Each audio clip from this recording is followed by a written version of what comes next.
We have this video here from Destin that is called Path of Exile Dev on why you should never blame your audience. And this is Mark. In here we have an interview to Mark. Mark is based, and that is why he says this, because these are base words. This is a 35-minute interview, so we are going to check it out while playing the game, because this is the league launch for the league for POE1. Let's go. So recently I got to sit down with the Path of Exile team and ask them some questions all about the latest update to Path of Exile 1. Now, I actually got to interview Mark, aka Neon, but it was a little bit different than most of my interviews. I had to write questions in chat, so I thought it would be fun if I acted out how I was asking the questions and then sort of cut the video together so that he's responding to what I had written. But spoken from me, I don't know. Let's just see how it goes and go from there. Like normal, there'll be a Q&A. To do that, all you just got to do is write your questions in the chat channel on Discord. It was question like there were more people there. Is this where we put the questions?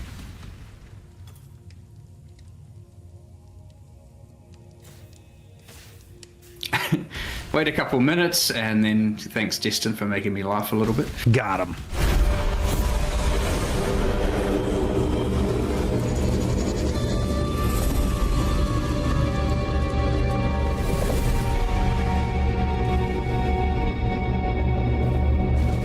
Okay. We are playing that right now, by the way. Hope everyone enjoyed that, and that everyone can hear me. You never know. But yeah, feel free to fire away with the questions in the chat, and I'll just start answering them. I know we don't have as many people as normal in this session, but I don't know. It means you can get to ask more questions individually, or if you have all the answers already, that's fine. It doesn't really bother me either way. Now, it was about this time I just dumped all the questions I've been writing on my phone while watching the presentation into chat. So oh, okay, well, never mind, Destin, of course, there's 30 of them there, so that'll give me some time to fill in, so let me catch up on all of that. All right, well, I'll start back from, just because I wasn't too sure if that was your first question, but at the very start of it, Destin does ask, did the game get a graphics update? The first thing you'll immediately notice, yes, is that generally, lately, POE1 has a lot better in terms of asset quality, and part of the thing there is that we get to utilize the art that's getting made for Path of Exile 2, and then we get to either, in this case, we've taken it pretty directly, some of the monsters, which is great, put some twists on it, adjust it, deploy it in POE1. In a lot of cases, we get to then make modifications to it. We get to use sometimes the model, change the animation, sometimes the animations change the model. But simply because, you know, POE1 is such a, has been around for so long, you get this like very... He doesn't want to say that it has an old aesthetic that they want to get rid of. But it is true, man. But they are improving the graphics consistently. With every league, they are improving the graphics in POE1. In fact, I encourage you to go and look to footage from POE1 for a long time ago, and you will realize that the game has improved the graphic quality by a lot. And now that they have assets from POE2, it is even better. In fact, maybe he's going to say it here, I don't know. But they are projecting that when all the assets in terms of the microtransactions that you bought in POE1 get transferred over to POE2, then they will backport all the graphics from POE2 to POE1, and the game is going to look very close to how POE2 looks, and then people will have what they wanted, which is POE1 with better graphics. Insane spectrum of very old art all the way to very new art that's now coming in. So often a lot of the modern stuff can just look like absolutely insane when it's on the backdrop of something quite old. We get to use a lot more modern assets nowadays. We still have to optimize them for, you know, POE1, but nonetheless, it's good. Yeah, so anyway, not specifically a graphics update, not to say our engine isn't constantly getting better, but we just effectively get to use better models, better art, you know, and it's great. And it all obviously looks really nice, and, you know, we'll see where that goes. So, second question we have, and I agree with this first part of it for sure, probably the rest as well, which is I love seeing Breach get some love in a rework. for sure. It's exciting to do that. But the question being, is will awesome, by the splinters... way. I am playing it right now, and it is awesome. I like the breach update. It is really fucking cool. And breach stones have a new way of being obtained with this new mechanic. So to answer that one first, during this breach, everything that was the existing breach, so during Keepers of the Flame, all the existing breach stuff is not there. So you won't have the splinters and breach stones. Now, some of it is there, like a lot of the rewards from the bosses are there. You can get, you know, a number of the uniques that would have been exclusive to that content from the Genesis tree. So, you know, the rewards are there, but honestly, that content, again, when we're doing this thing where we're trying to modernize and revamp, that existing stuff may come in later as another extrapolation, but because we're trying to forward the storyline, like they've now come through to your world, they've come through to Ray class, and you're trying to stop them. There's new bosses, and talking about the storyline, I feel like this league is cool in the sense that it's trying to bridge the gap, no pun intended, between POE1 and POE2 with the breach lords and all of that, because there is a lot of stuff in here in this league that you identify that is in POE2, like the monks from the Chayula thing, right? You when you go to the temple where the Genesis tree is, you can see that there are monks of Chayula in there that are from POE2, which is awesome, man. We're kind of phasing out those old ones. Now, to be fair, those were literally some microtransaction sets we dunked in red paint, 10 years ago, however long Breach was.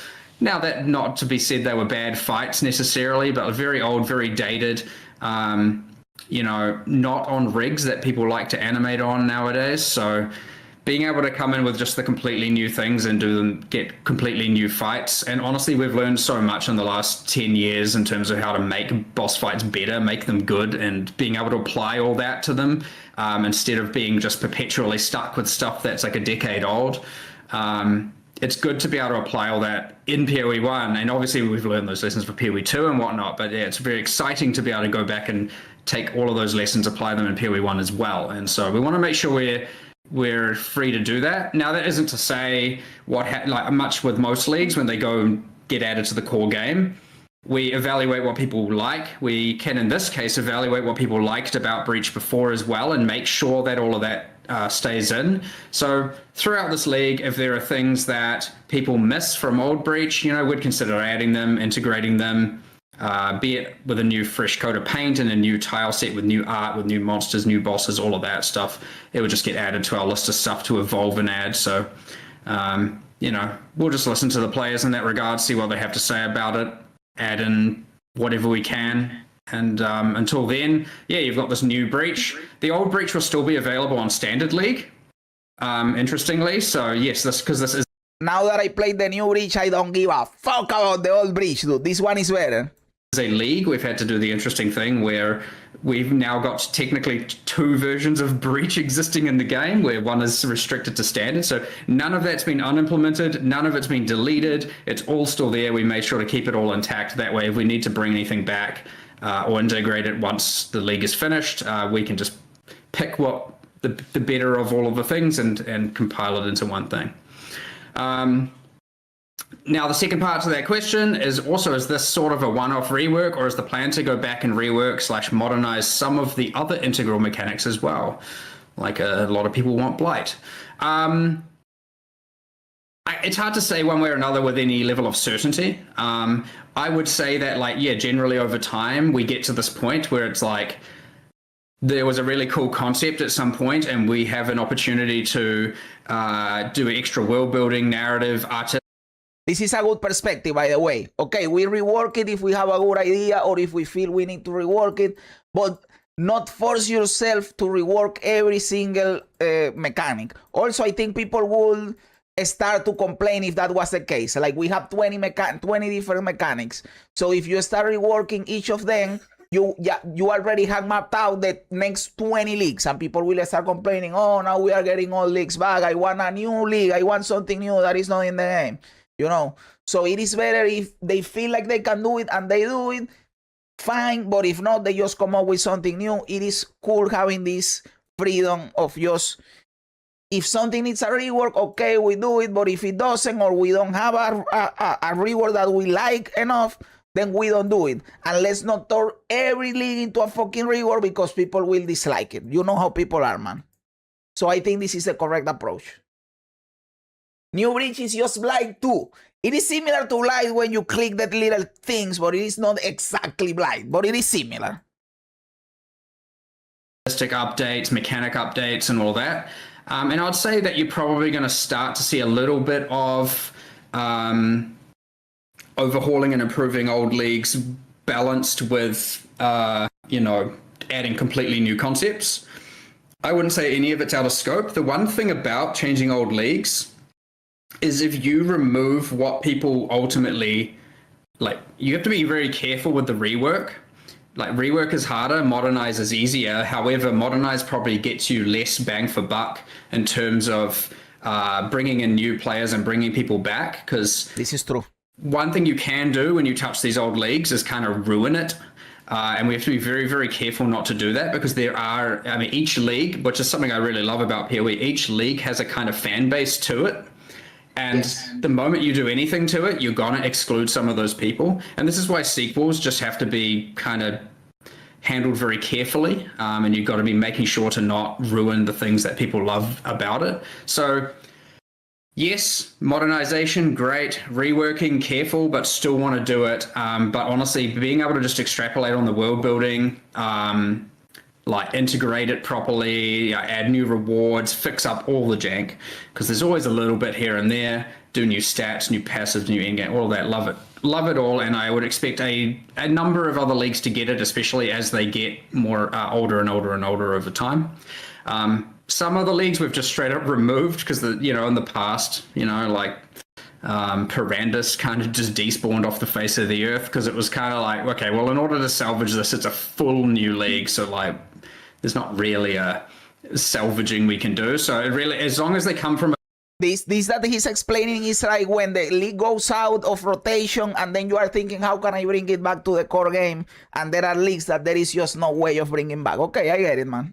A good enough baseline, and I would say Breach, Blight, a lot of those leagues achieve that, then yeah, completely happy to do so. Okay, so fire through this list of questions. So I have to hand it to you. Breach looks fun, and because of all the hands. Anyway, what's the ideation process like when updating a mode like Breach? Thanks.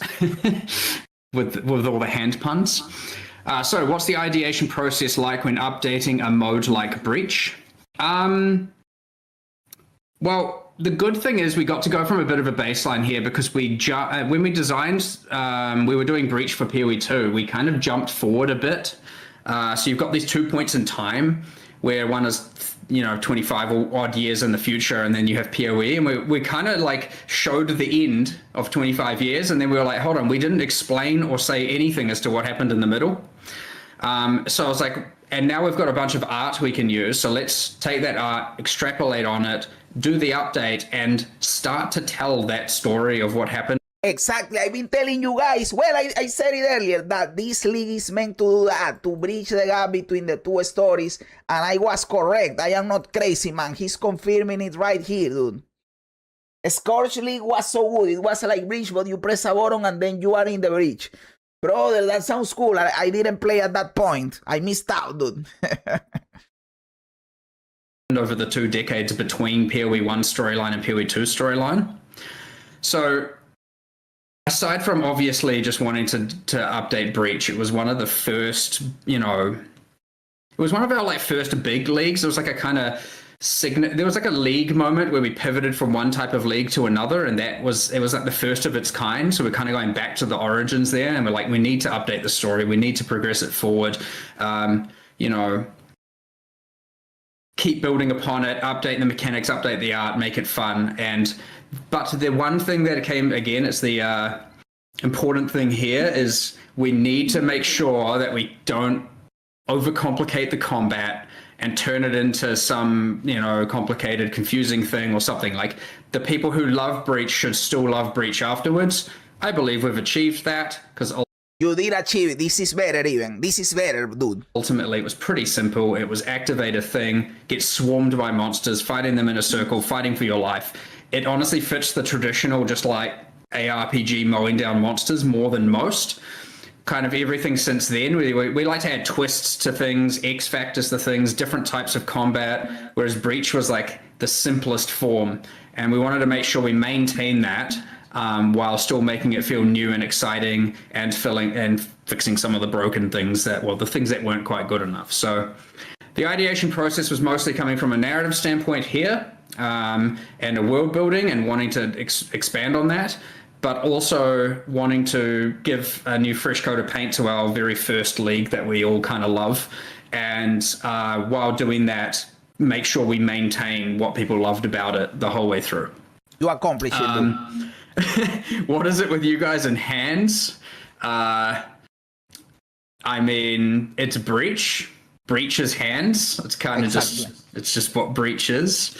The boss, the Zesht in Path of Exile 2 is a Breach boss, so it is still hands, and just there's lots of hands because it's what Breach has going on. It's just got hands as this thing. Honestly, it's kind of cool, kind of creepy. There's kind of a lot you can do with it. You can animate them easily. They can do skills easily. So like everything kind of works, and they feel nice and kind of almost horror bound and fits into the dark world, yet also completely works as depicting a demon. So I don't know. Hands just work. They just I agree. It looks cool. When do you feel like a game has overstayed its welcome? Some others in the long-running game space seem to be struggling. I'm referencing Destiny. How does Path of Exile 1 stand the test of time? So another question, when do you feel like a game has overstayed its welcome? Some others in the long-running game space seem to be struggling. How does Path of Exile 1 stand? When you are World of Warcraft, you know. And the test of time. Honestly, I mean, and especially in today's like gaming ecosystem, if you want to call it that, a lot of older games are honestly thriving. Like they're doing really, really well. I would actually argue that a lot of more modern games are kind of hit and miss and struggling nowadays. This is true. Now, that being said, it's kind of a spectrum all over the place. Like, I wouldn't say I'm educated in that regard because I just focus on POE, POE, POE, POE. That being said, I honestly just think that we have a very passionate team who honestly love the project, like through and through. Hire me, Mark. 1, 2, Hire me, doesn't dude. matter. There's still even though we're like working on POE2, there's still a massive amount of staff that love POE1. We update it consistently. Sure, we had a bit of a moment there where we had to put it on hold as we were working on POE2's early access release, but we've done pretty consistent patching for a very, very long time, consistent updates, innovating the content. If you compare some of the very first expansions and what they included, the first league was Onslaught. It meant monsters had 20% attack, cast, and movement speed. And that was the first hardcore league we did. That was Okay, that sounds dog shit, man. But okay, it is the first league ever. We get it, man. a league. I mean, now we're talking about you got NPCs, areas, bosses, monsters, character improvements, classes, skills, just everywhere, QOL improvements. Like, we're not like, playing, sitting here, taking it easy. It's full. We have a schedule. We want to update. What can we do and what will players love? And I think if people were, I mean, obviously you need a relatively good game and concept to start with, but I think if you can just strive to do that level of patching and constantly making the game better and better and better and better and doing more and doing better and innovating by a passionate team who actually care about the game, then I feel like in almost all cases you're going to grow a player base. And that is one thing to know, like POE1 grew, right? It doesn't just, like, sure, it's high, it goes low, and then it grows and grows and grows and grows and grows. And you get your ebbs and flows, and you get your plateaus for a bit, and then when you plateau... This is true. Even we know how the RPG model works, right? Like, when you get the league start, you get the most amount of players, and then it dwindles down, right? But consistently, league to league, Path of Exile has been growing, man. Path of Exile has been growing. Well, I am a new player, So I am living proof, I know, anecdotal evidence or whatever, but living proof that the game keeps growing, you know? Oh, you're like, hold on, we need to do more, we need to do better. Let's get more people back in here. Let's get people excited about it again. What do we need to do better? So don't let it get stale. Don't flatline. Just keep innovating, keep designing, keep doing better, and make sure that people, your staff, the team working on it feel passionate, not only about working on it, but also about playing it. And I think we have just that recipe, and it works for us. Now, again, I haven't researched too much about the rest of the industry because I just focus on Path of Exile all of my life. So I can't speak to other games, but that's, I guess, my perspective on how we kind of keep doing so well and keep growing and keep standing the test of time, as you said. Another question, how do you prevent the player feeling like they're on a hamster wheel chasing short-term power that's simply replaced in a few months? I mean, part of it is that you make that fun. You make it fun to do the process so that I want to do the process 10,000 times. And that is what they are doing, basically. And it is fun to just restart the league and go again with something different and have fun. That is all you have to do. Just make the experience fun, and we will want to do it 1,000 times. Bridge League was from 9 years ago. That's crazy how long ago that was. That is a long time ago. 2016, they started making good leagues. Before that, everything was dog shit except Rogue Exiles. Okay. I like Rogue Exiles. Rogue Exiles are cool. But brother, you know how I feel, for example, about the strong boxes. Strong boxes is a lane mechanic, dude. Uber dog shit, boring as fuck. Even if it is rewarding, I don't care. It is boring, dude. You don't need to stop that. I mean, that kind of is what we're doing. I wouldn't say things are replaced.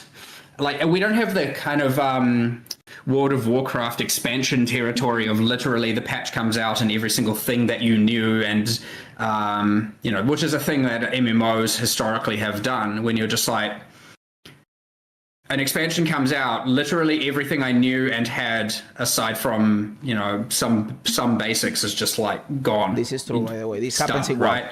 My character's nothing. Whereas every bit of knowledge you have in this game, and it carries over, right? Like, most of the game is familiar, right? You're coming in from a place where you know what you generally know what you're doing. You generally know what builds options, what the classes are, what the characters are.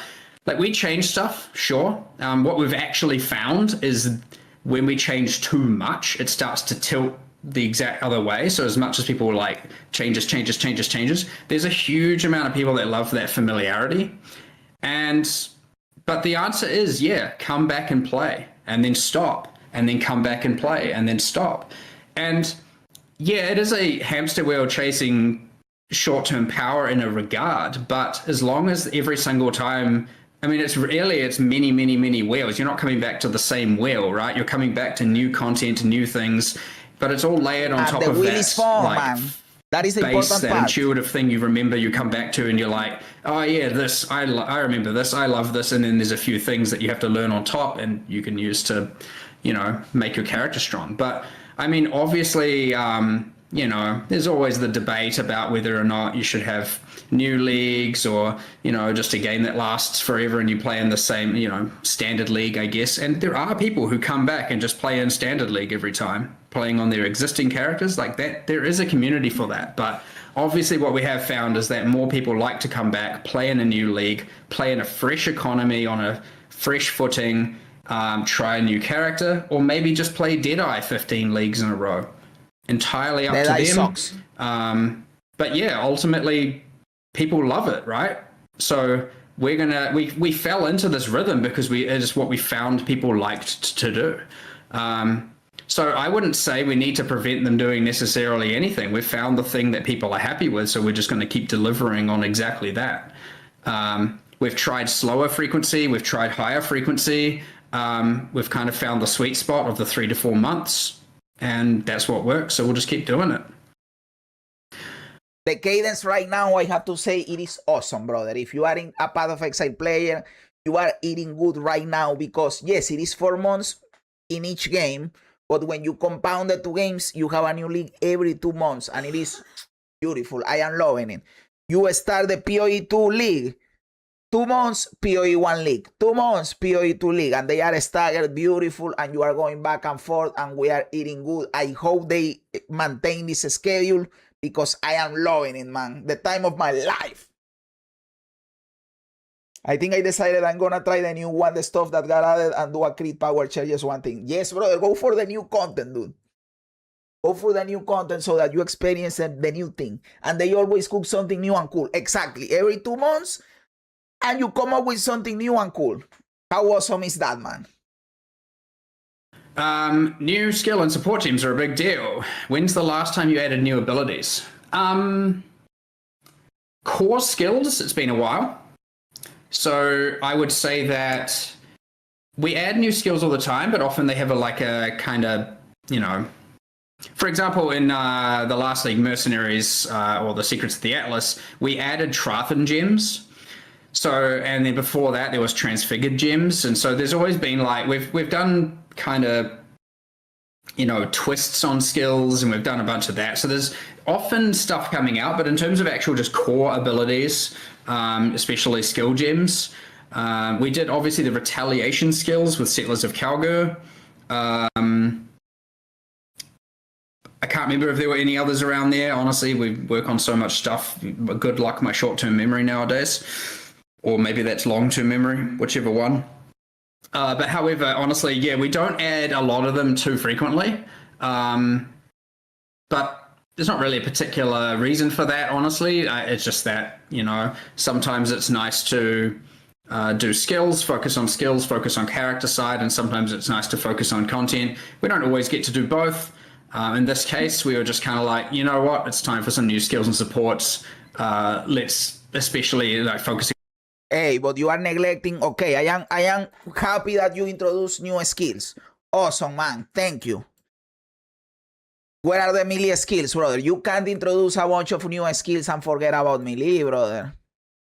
But at least they buffed the existing melee skills, so okay, I am happy with that. Wander and a few other the more archery attack stuff. It's these seem like they'll be cool. Let's get them in there. The last time you could argue was the last patch. It just depends what you count a new skill and support, I guess. So, but yeah. How do you make it so that players can map, which is in-game maps, but to never feel overpowered to the point that the game is too easy? Well, you can get to that point. Not yes, very many people get to that point. But at this point, we have so much content that is so multiplicative. You have Atlas trees, you have scarabs, you have so much of this, and it goes you have delirium and layers and layers and layers of mechanics to make things harder, that you really do get to just push the difficulty, very, very, very far. But also the characters can get very, very, very far. Honestly, there are many points where you probably do feel too overpowered, but then there's there's a way I can make things harder, or there's a new Atlas strategy I can do, or there's this or that, right? And generally speaking, every time we try and add more rewards, we try and add more difficulty as well. And as long as you keep doing that, yeah, you get the kind of scaling issues, but you can regulate it to a degree. You can have them be somewhat exclusive. You can power creep, and occasionally you have to bring the power back and bring the numbers back a little bit. But ultimately, for the most part, we just have so many levers of making the game harder and more rewarding.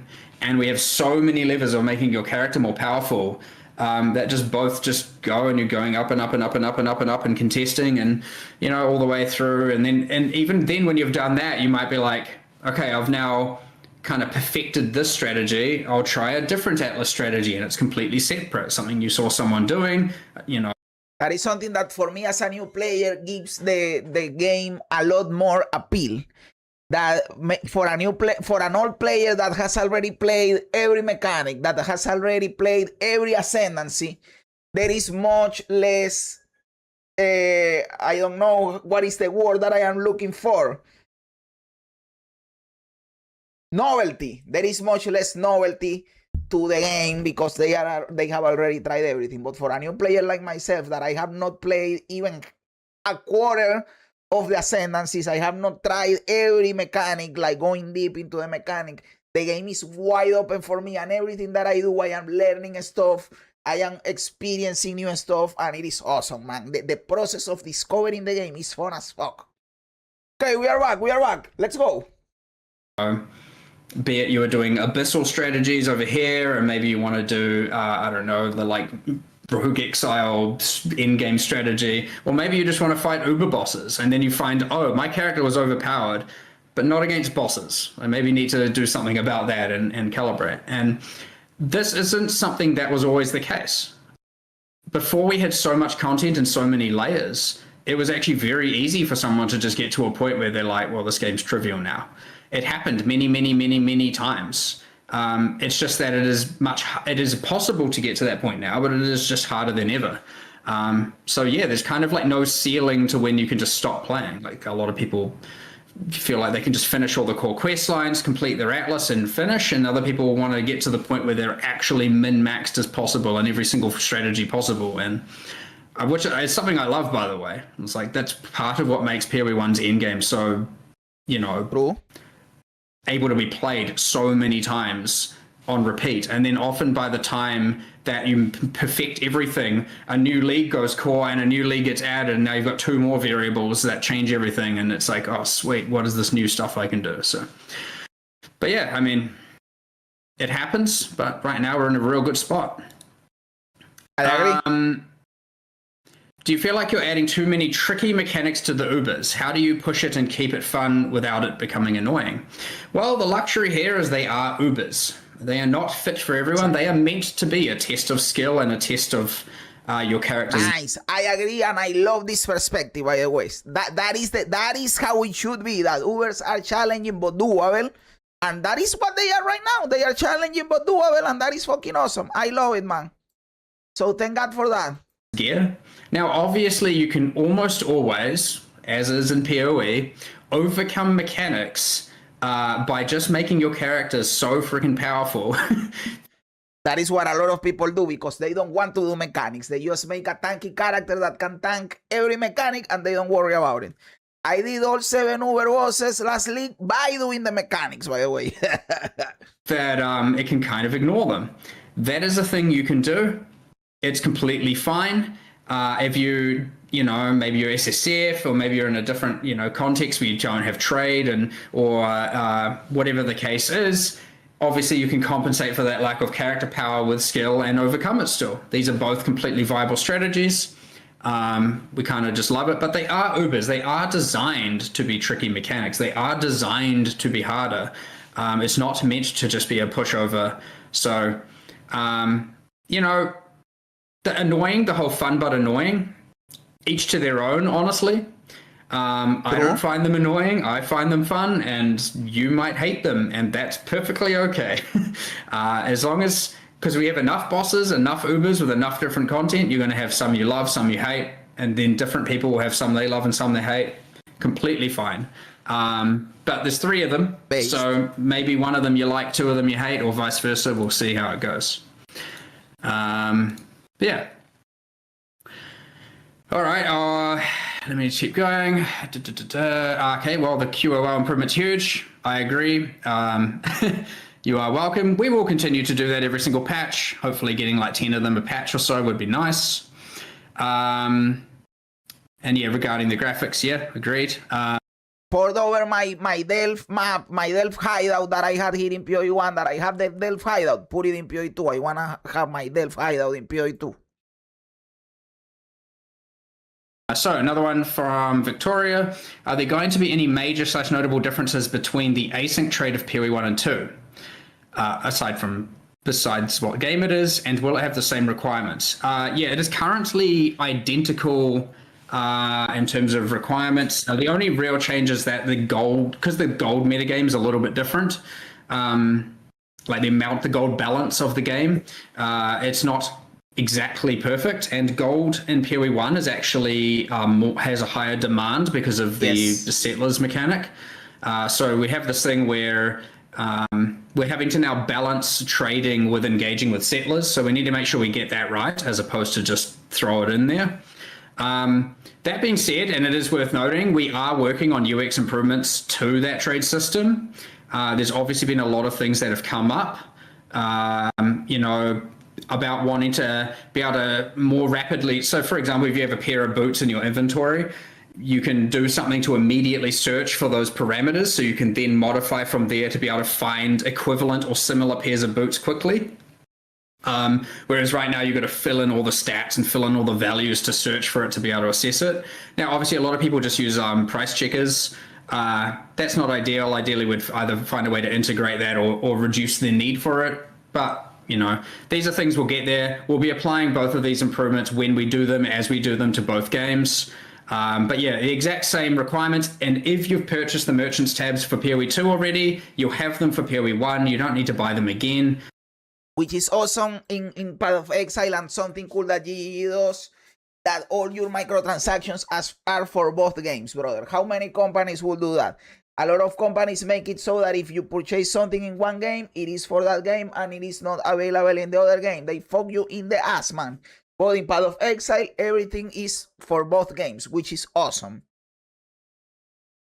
I met a Juggernaut once that could tank Maven memory game and Cirrus Meteor. Brother, the memory game, tanking the memory game has to be fucking insane, dude.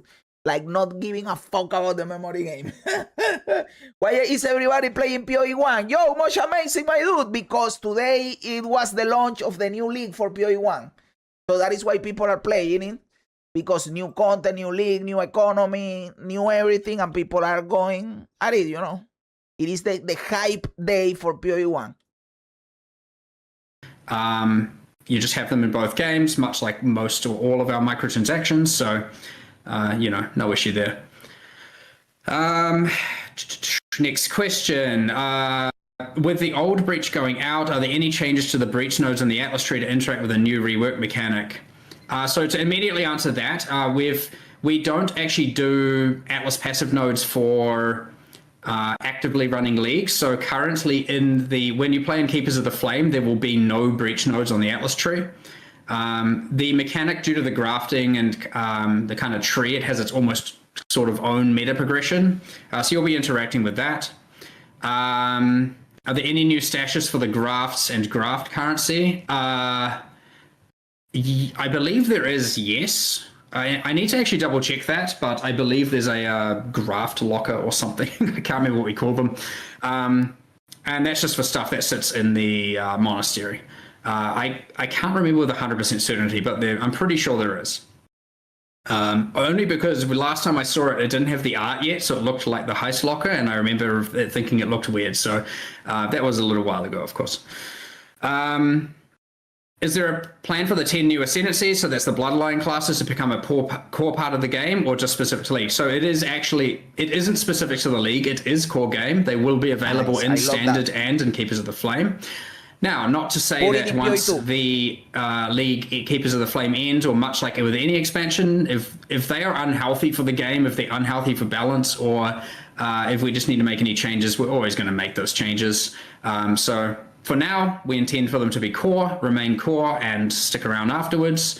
But, much like with any new content, you don't know how it's going to play out, so we'll see. Put it in POE2.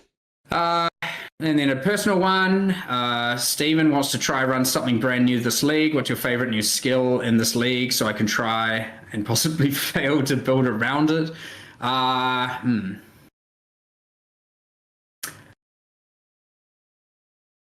I don't remember the names of them all exactly, because they all go through a bunch of name iteration, even though I recorded some of them. But 100%, I'm kind of even torn between trying to just make a Ruckus of Tornadoes build, or trying to do something interesting with the kinetic wall skill. Not entirely too sure yet. I would honestly just give the Wanders a try, give some of the kinetic skills a try and see what happens. The wanding, like the whole just bouncing projectiles everywhere using the ricocheting wall, sounds like one of the most fun things to me, but who knows. Next question. On standing the test of time, when you have a big lull or low point, how does the company weather that storm, financially and or morale-wise? Again, I'm referencing Bungie with this question, not really grinding your games. Big lull or low point?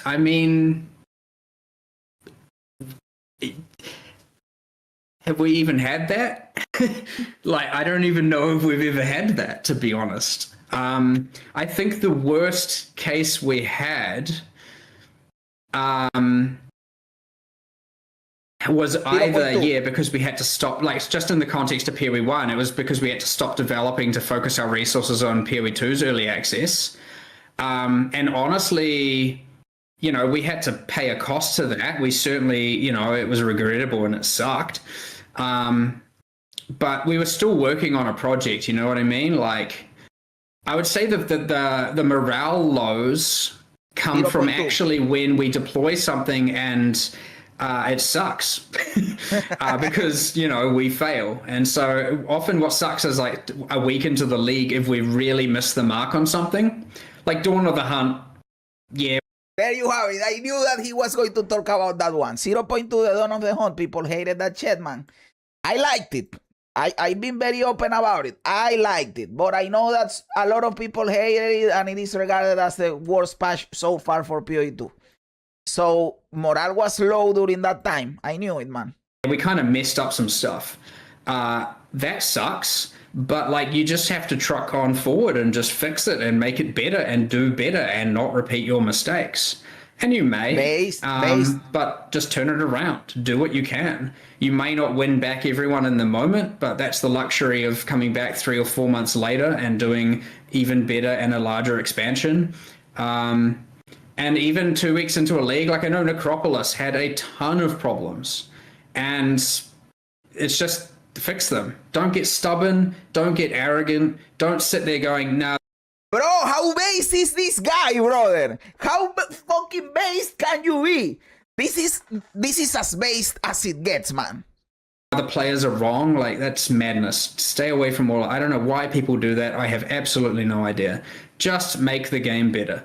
And if just keep doing that and stay positive and passionate. And honestly, that is honestly the sentiment to just, again, keeping morale high and weathering that storm is just like, we've been through a lot. Like, we've messed up a lot of things. Just make it better. It's fine. You can always do it. It's not that bad. It's completely fine. And just don't, as long as you never have that approach of being like, the players are wrong. It's absurd. And I have absolutely no idea why people do that. So, honestly, this has been our mentality the whole time, and it has worked, honestly, always. Sometimes that league has some damage, and that is what it is. And yeah, we shouldn't have fucked up. That's the answer. Like, it's right for people to have stopped playing if the game wasn't fun. And so just make it fun. That's it.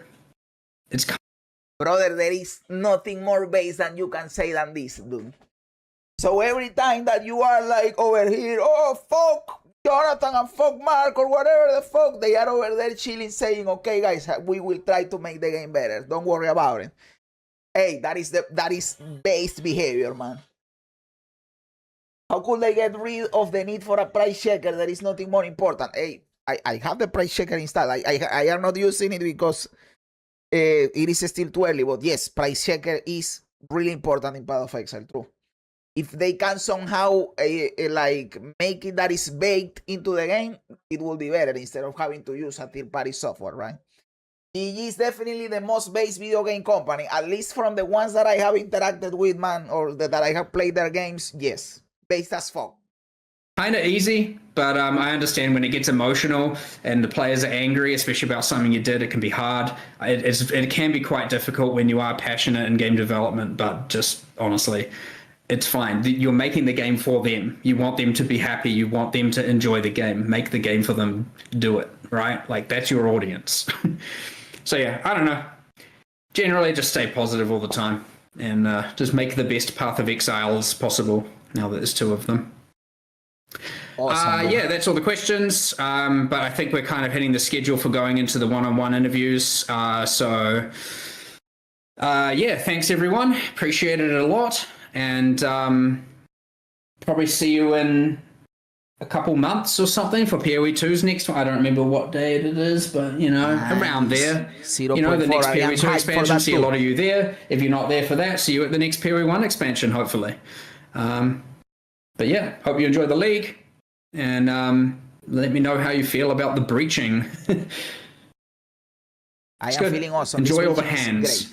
All right, so that was my interview. I know it's a little unorthodox, but I do appreciate you watching. And thank you so much, everybody. Hit that subscribe button, hit that bell to know my content goes live. I do greatly appreciate Grinding Gear Games having me join this session. They know I'm not a huge POE1 player. I'm more into POE2, but I like seeing the team and I like asking them about their philosophy when it comes to creating games. Thanks for watching, everybody. Huge thank you to the members, Chris Reddy, Philroni, and Aries EMS, as well as everybody else who supports. You can support at patreon.com/SaveStatePlus or by becoming a YouTube member. I'm going to get out of here, but I will see you for the next one. Bye for now, everybody. Hey, dude, that was a nice video, man. And yes, Mark is on another level of based game development, man. That is a philosophy that is not only good for the game development, but even for life. Don't focus too much on the negative, on the down low or whatever. Just try to do better, try to push forward. Everything is going to be fine, right? Don't focus on the critiques or on the bad energy or whatever. Focus on doing the correct thing. Don't take things personal. Just go forward, do the thing. Hell, even for me as a content creator, I can learn something from that, dude. It is just based behavior, man. And thank you, Destin, for an awesome video, dude.